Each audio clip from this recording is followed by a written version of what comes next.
Welcome back, 2.9ers. On Spooktober, today we're going to use our spirit fingers to summon some spirits. Let's go. Hey, listen up. Before we start our weekly scheduled podcast, we'd like to cover our asses. The content in this podcast is for educational and entertainment purposes alone and should not be interpreted or construed as official advice or instruction of any kind. We're blowing a 4.0, so please listen responsibly and enjoy. PSA to all antiquers and anyone else of the sort. I thought you said penis. I was like, what was that, dude?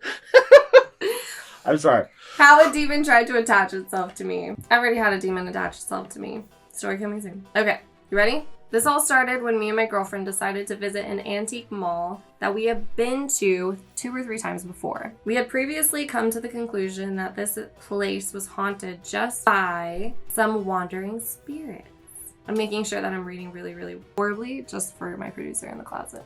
We never could have imagined that this place housed something so sinister as a demon attempting a possession. Every time we had been here before, strange and unexplainable things would happen that led us to deduce that it was previously haunted. But one reoccurring circumstance was my girlfriend would get headaches after being there for more than 5 minutes and pains all through her body, which is a sign of trying to be attached. I would get the same things, but on much lower levels than her. Women are more emotional, so that's what they attach to, is emotions. That's what they feed off of. Doesn't matter what emotion it is, as long as it's heightened, it's there. This time, Listen, she cute, but she got ghosts.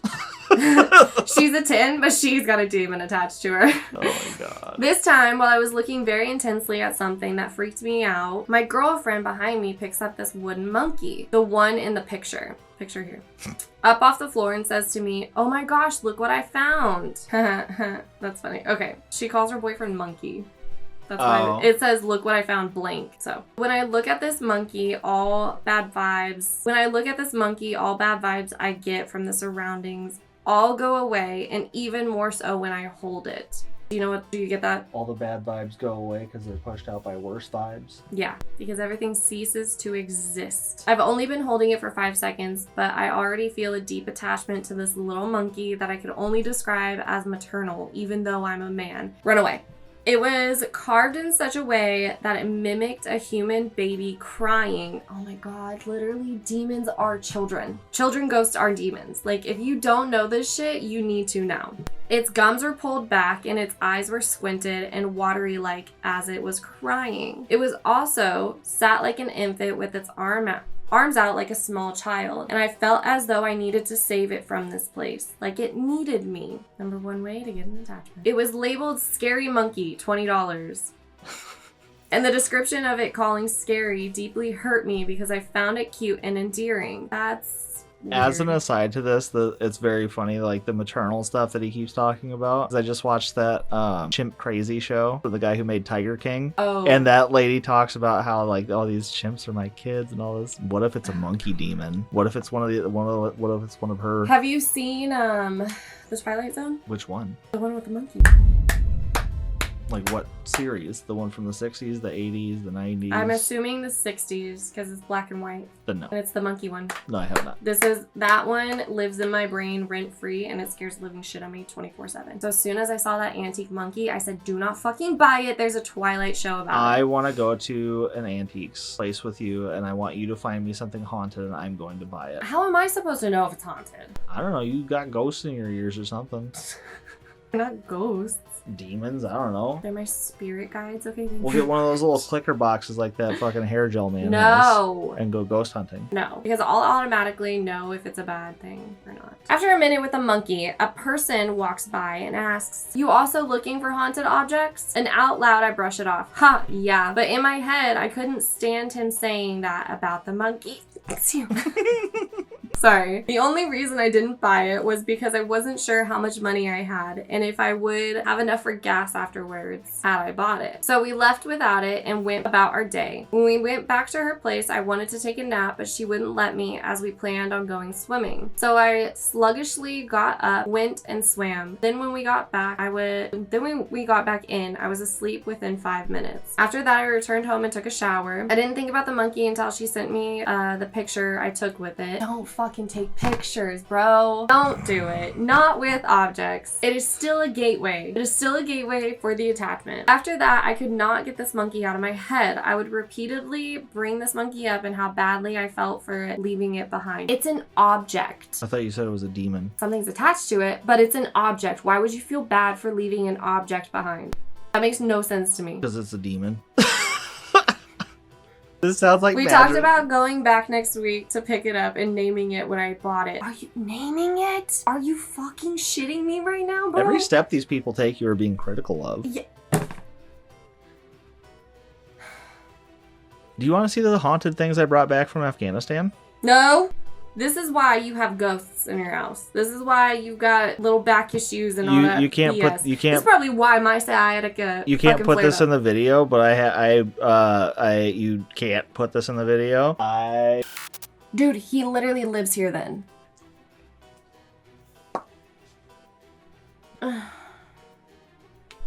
Several hours later. My girlfriend didn't find this weird until 10 minutes in. I looked at the picture again and said, yeah. Did I miss something? Okay, yeah. Naming it when I bought it back. When I bought it. Okay, so they bought it and came back. My girlfriend didn't find this weird. Naming it didn't find weird until 10 minutes in.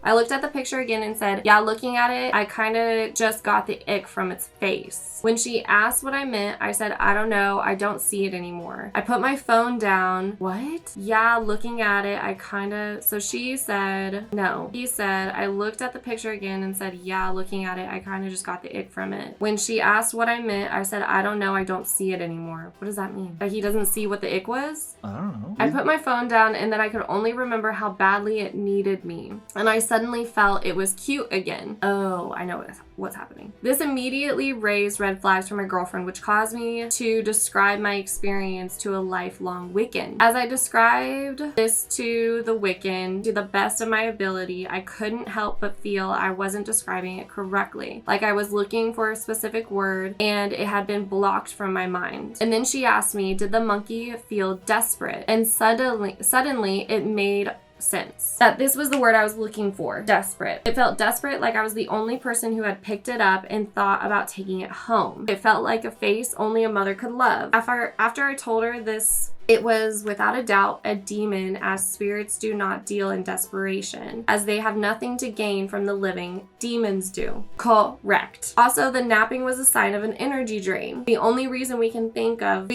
my girlfriend was not affected was she was protected by an evil eye, or the demon was attached to you instead of her.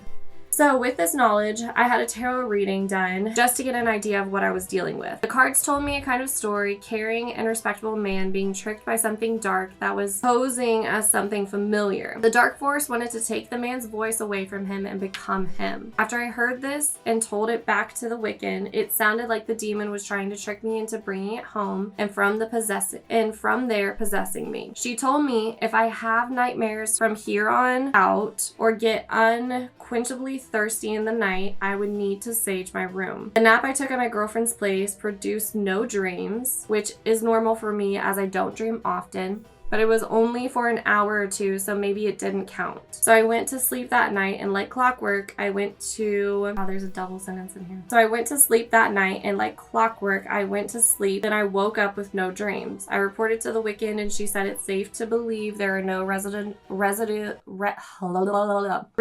effects. The message I want to get through to anyone who got this far is be careful with what you buy while you're out antiquing. If anything feels unnatural about the place you're in or the object you find, you should trust your gut or your dog. It's your discernment, as the Wiccan told me. Do you want to see the haunted chair that's upstairs? Nope. I think the ghoul took it. What? I don't want to see it. No, I needed my phone. I was going to bring the chair downstairs for No. you so you can sit in it. No. And bond with it like me. No. It'll make you feel No. happy and fulfilled, No. and it will give you money. I said no. It'll give you nice No. dreams. I don't have a haunted chair. I literally said could talk about my attachment story, and you were like, no, that's boring. My attachment story is more fun than this. Because this stuff is boring. It's all conjecture. If there were any real life evidence of any of this, we would have found there would be like scientific fields dedicated to it. All the I have EMR, literally EMP watched evidence. a volleyball roll up a hill and over a fence. No. Go fuck yourself. That's crazy. Hmm. Was it that one up there? What if that volleyball's haunted? Do you find my pandering funny? No. Oh, okay. Comment down below your scary stories. We want to know and we want to hear. I'm going to love you so much. Bye.